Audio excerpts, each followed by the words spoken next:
नमस्कार दर्शकों, मैं प्रिया शर्मा। स्वागत है आपका एसपीएन न्यूज में। और आज हमारे साथ मौजूद है डॉक्टर राखी वर्मा मैम। सबसे पहले तो मैम आपका धन्यवाद करना चाहूंगी कि आपने अपना कीमती समय में दिया। मैम अपना खुद का क्लिनिक रन कर रही है 2020 से, फीलिंग एंड हीलिंग के नाम से। तो जैसे आपके क्लिनिक का नाम है फीलिंग एंड हीलिंग करके, तो इसको रखने के पीछे का कोई मोटिव या कोई स्टोरी रही हो? हाँ जी हाँ, thank you for calling me. Feeling and healing अपने में ही देखिए बहुत कुछ बता रहा है कि हमारे फीलिंग्स बहुत कुछ डिपेंड करते हैं हमारे हीलिंग पे।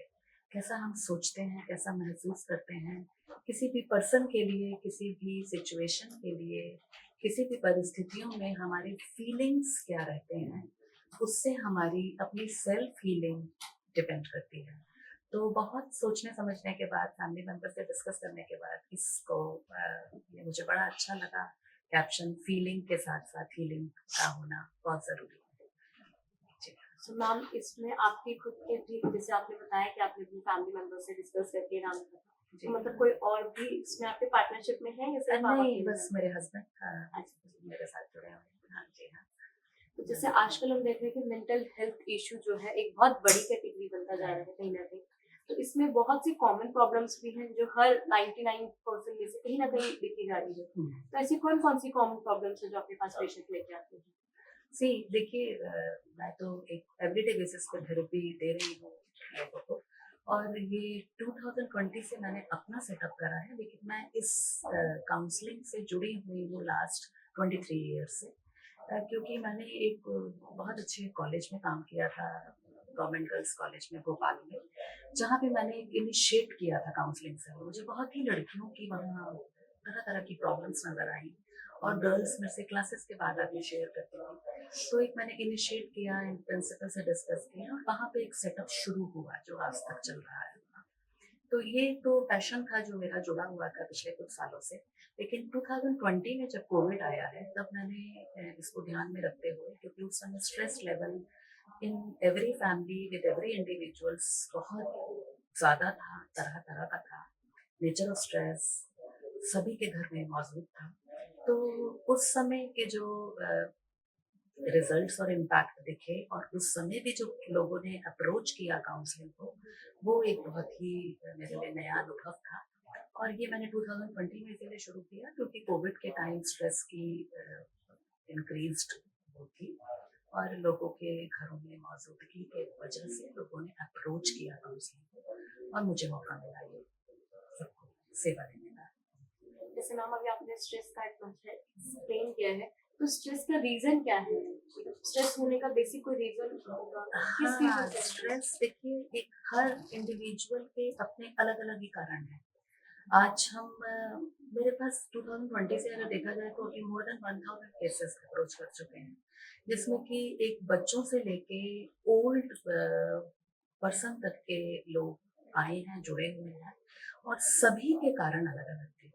तो बीइंग अ थेरेपिस्ट मुझे ये लगा कि मुझे एक मौका मिला, चांस मिला, लोग तो मेरी लर्निंग हुई इनफैक्ट, कि हर लोगों का जो नेचर ऑफ प्रॉब्लम है, उसमें जो मेरी इन्वॉल्वमेंट हुई काउंसलिंग की, वो अलग अलग तरीके से हुई। और उस इन्वॉल्वमेंट से मुझे एक ह्यूमन नेचर का, ह्यूमन साइकी का अंदाजा मिला कि ऐसा भी होता है। तो human psyche is a very diverse, is a very complex thing, जिसको जानने का मौका मिला। और स्ट्रेस के कारण बहुत करके सबके अलग अलग ही हैं। ऐसे भी कारण हैं जो एक डेली बेसिस से जुड़े हुए हैं, ऐसे भी कारण हैं जो पास्ट से जुड़े हुए हैं, ऐसे भी कारण हैं जो फ्यूचर से जुड़े हुए हैं, जिससे कि उनको एक एंजाइटी के इश्यूज आसानी से डेवलप हो रहे हैं। मैम जैसे स्ट्रेस का एक रीजन और जो आजकल देखा जा रहा है वो कहीं ना कहीं ओवर थिंकिंग भी है। जी हाँ। ओवर थिंकिंग ज्यादा सोचने से भी कहीं ना कहीं वो स्ट्रेस का लेवल बढ़ता जाता है। हाँ, तो ओवर थिंकिंग को किस तरीके से कंट्रोल में रखा जाए? चूंकि स्ट्रेस एक inescapable part of human life है, कि हम इस चीज से नहीं बच सकते। एक एवरीडे एक तरह का दोस्त है स्ट्रेस हमारा। कैसे मैनेजमेंट हो रहा है, कैसे कोपिंग हो रही है, ये बड़ा इम्पोर्टेंट है। तो आपका क्या सवाल था कि स्ट्रेस को कैसे? ओवर थिंकिंग को कैसे हाँ, कंट्रोल करें? स्ट्रेस पे जरूरी नहीं है कि ओवर थिंकिंग आए ही, लेकिन स्ट्रेस में कुछ लोगों का ओवर थिंकिंग बिल्कुल आ रहा है, और उस ओवर थिंकिंग के पीछे उनकी अपनी एक परफेक्शन में रहना, जरूरत से ज्यादा हम कैसे परफेक्ट रह सकते हैं, ये पता चला है, और उस चलते वो ओवर थिंकिंग में प्रोसेस में इन्वॉल्व रहते हैं. They are actually very good people, intelligent people, they belong to a very good class, but they are overthinkers, just because कि हमें परफेक्शन कैसे हमारे उसमें और हासिल करें. But excess of anything is I think not good. कहीं ना कहीं आज के टाइम पे डिप्रेशन भी बहुत देखा जा रहा है. राइट, क्योंकि हम लोग एक चीज को बहुत भूल रहे हैं कि हम सभी के पास एक एब्नॉर्मलिटी का परसेंटेज होता है, and it is present in every human being. 10 से 15% हम सभी के पास एब्नॉर्मलिटी का होता है. ये जब इससे एक्सेस में जाने लगता है, बिल्कुल नहीं घबराना चाहिए अगर हम कभी कभी एब्नॉर्मल तरीके से बिहेव करते हैं, या हम नॉर्मल, इतना हमें नहीं सोचना चाहिए कि हम ये बिहेवियर नॉर्मल है या ये बिहेवियर एब्नॉर्मल है. एब्नॉर्मलिटी का बिहेवियर अगर 10 से 15% हर ह्यूमन बीइंग में रहता है, it is considered as normal. But इसी का जब अमाउंट एक्सेस हो जाता है, थिंकिंग भी कोई गलत नहीं है, थिंक करना is a very good thing, it's a very right approach कि before action thinking is important. लेकिन थिंकिंग भी जब एक्सेस होती है तो, और ओवर थिंकिंग में जब चली जाती है, डीप थिंकिंग में चली जाती है, तो people become sad, people become upset, people become worried. आजकल कहीं ना कहीं जो एक एज है, एज ग्रुप है 11 to 20 ईयर्स वाला, ये भी बहुत इफेक्ट हो रहा है. इसमें बहुत से केसेस आपके पास भी आएंगे इस एज में, तो कौन कौन से केसेस से आप डील कर रहे हो? ये एज ग्रुप है एडोलेसेंट एज ग्रुप, और एडोलेसेंट एज ग्रुप स्टार्ट ही हो जाता है 11 साल से. 11 to 13 ईयर्स में हम कहेंगे कि एक प्री एडोलेसेंट एज है, फिर एक एडोलेसेंट एज है, और एक पोस्ट एडोलेसेंट एज है. तो 18 साल तक हम मान के चलें कि एडोलेसेंट पीरियड चलता है. 18 ईयर्स में जब पर्सन एडल्ट हो जाता है तो वो पीरियड समाप्त हो जाता है एडोलेसेंट का. एडोलेसेंट इशू जब शुरुआत होती है तो ये ज्यादातर बच्चों के इश्यूज देखे गए हैं एंगर. अगर हम बॉयज की बात करें तो anger issues is very very common dominant issue with I think almost every boy. But अभी हम ये नहीं कह सकते कि गर्ल्स में ये इश्यूज नहीं है, गर्ल्स में भी इश्यूज हैं. और इश्यूज का यही कहा जा रहा है कि चूंकि इस एज ग्रुप में, इस पीरियड में हार्मोनल चेंजेस की वजह से जो फिजिकल चेंजेस भी होते हैं एक बच्चे और बच्ची में, उसकी वजह से जो बिहेवियर चेंजेस होते हैं वो एक्सपेक्टेड ही होते हैं. मोस्ट ऑफ द बिहेवियर इस एज ग्रुप में नेगेटिव ही देखा जाता है. पेरेंट्स बहुत जल्दी परेशान हो जाते हैं इस बिहेवियर को लेकर, and they approach for the counselling. But it is very normal and common. इस समय एक parenting is very very important, challenging for the parents. और जो इश्यूज आए हैं वो बहुत ज्यादा क्वांटिटी में है. एडोलेसेंट इश्यूज के मेनली देखा गया है बुलीड बिहेवियर अगर स्कूल में उन्हें मिला है, इंसल्ट ह्यूमिलिएशन मिला है टीचर से, पेरेंट्स से, या अपने क्लासमेट से. एंगर इशूज उससे डेवलप हुआ है, and they are not able to manage their anger, and they are into the trouble, and they come and approach counseling.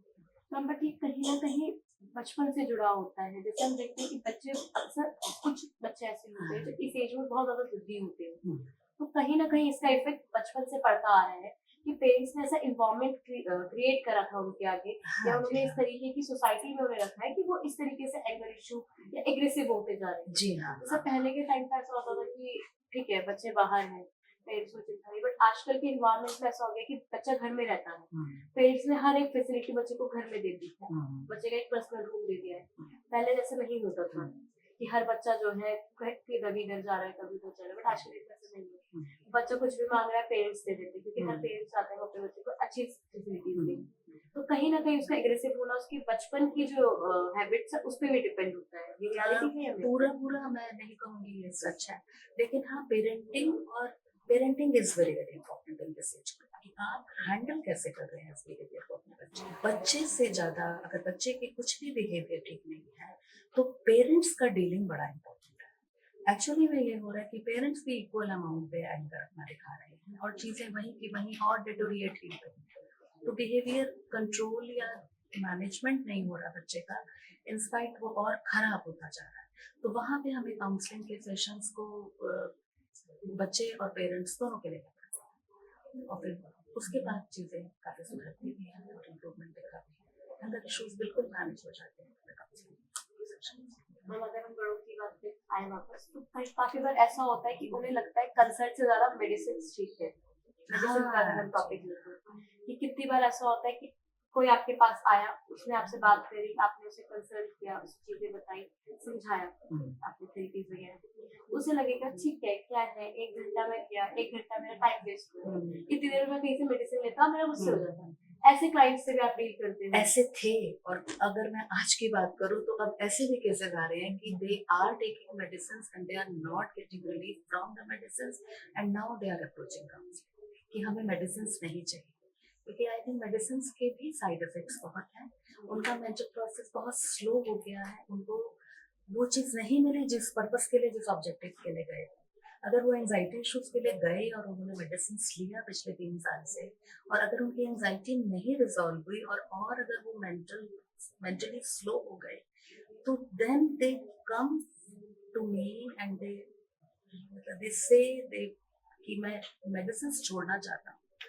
तो ये चीज़ें मेरे लिए बड़ी चैलेंजिंग हो जाती हैं, और मेडिसिन छूट के काउंसलिंग सेशन से चीज़ें ठीक होती हैं। जी हाँ। तो मैम आप किस तरीके की थेरेपीज प्रोवाइड करती हो, किस तरीके का आपका सेशन होता है? मेरा थेरेपी मेनली मेरा एक एक्लेक्टिक अप्रोच है काउंसलिंग में, which is like mixture of many psychological approaches, जो कि एक साइको एनालिसिस मैं ज़रूर करती हूँ, जिसमें केस हिस्ट्री इन्वॉल्व करती हूँ। केस हिस्ट्री एंड पास्ट जरूर लिया जाता है, वो मैं डिटेल केस हिस्ट्री लेना पसंद करती हूँ। उसके बाद मैं आती हूँ करंट, फोकस करती हूँ करंट कॉजेस पे कि उसको डिस्टर्ब क्या कर रही है चीज़, वो मेरे पास पॉइंट्स में लिखा रहता है 1 2 3 4 5 these are the causes which are disturbing. I always relate their present issues with the past. Yes, और उनका पास्ट कहीं ना कहीं आता है, रिलेट होता है, और उनके जो करंट प्रॉब्लम्स हैं, वो इवन डिप्रेशन भी आज बिल्कुल पास्ट से जुड़ा होता है। एंड देन उनके उसमें रिफ्लेक्शन में ये दिखता है, बिहेवियर में ये दिखता है कि they are worried for their future, या they are worried for their current days, आज कैसे करूँ, कल कैसे करूँ, मैनेज कैसे करूँ। तो I this is my way of like eclectic approach में there are mixture of various approaches in counselling. वो साइको एनालिसिस भी है, वो कॉग्निटिव बिहेवियर भी है, उसमें रैशनल इमोशन भी है, उसमें लिंग्विस्टिक अप्रोच भी है। जैसे आपके खुद की क्लिनिक का नाम हीलिंग है, हीलिंग है, और हीलिंग से ज्यादातर मैंने देखा कि लोग मैनिफेस्ट वगैरह भी करते हैं, ऐसा कुछ भी रहता है? हीलिंग का बेसिकली वर्ड, हीलिंग किस चीज़ से अल्टीमेटली use मैं करते हैं? हीलिंग वही मानती हूँ कि जब आपको ये लगता है कि मैं एक इशू के साथ आई थी, जुड़ी थी, इस रूम में आई थी, मैं आपसे जुड़ी थी, काउंसलिंग से जुड़ी थी, और उसके बाद वो मेरा इशू रिजॉल्व हो गया, मैं तब तक उनसे कांटेक्ट में रहती हूँ, टच में रहती हूँ, सेशंस के थ्रू या सेशंस ना भी हो उनके साथ कांटेक्ट में। जब उनका हीलिंग मीन्स वो इनफैक्ट वो कह देते हैं कि हाँ मैं कंप्लीटली आज अपने एवरीडे उसमें बिल्कुल वैसा ही मैनेज कर रही हूँ जैसा मुझे होना चाहिए था, तो उनमें एक डिजायर्ड चेंज आता है, और वो डिजायर्ड चेंज को देखते हैं, ऑब्जर्व करते हैं, और अपने उसमें इम्प्लीमेंट करते हैं everyday. This desired change from undesired change to desired change उनको हेल्प करता है, और वो अपने आप को कॉन्फिडेंट फील करते हैं सिचुएशंस। इसी के साथ इस वीडियो को एंड करते हैं, और आप जो दर्शक है, जो हमारी ऑडियंस है, उन्हें आप लास्ट मैसेज क्या देना चाहोगे, या कोई आपसे कांटेक्ट करता है, सो आपकी क्लिनिक अभी कहाँ पे आप रन कर रहे हो? मेरा है शक्तिखंड 4 में, इंदिरापुरम है जगह, और ये consultant and feeling and healing के नाम से है। मैं तो यही कहूँगी कि इश्यूज कैसे भी हों, आप बिल्कुल बेझिझक संकोच ना करें, और अपने इश्यूज को आके एटलीस्ट डिस्कस करें, बिकॉज ये प्रोसेस पूरा कॉन्फिडेंशियल है, तो it is a confidential process. आप आराम से विदाउट एनी हेजिटेशन अपने इश्यूज को शेयर कर सकते हैं। इसी के साथ मैम मैं आपका धन्यवाद करना चाहूंगी कि आपने अपना कीमती समय में दिया और हमारे देश को बदला। Thank you.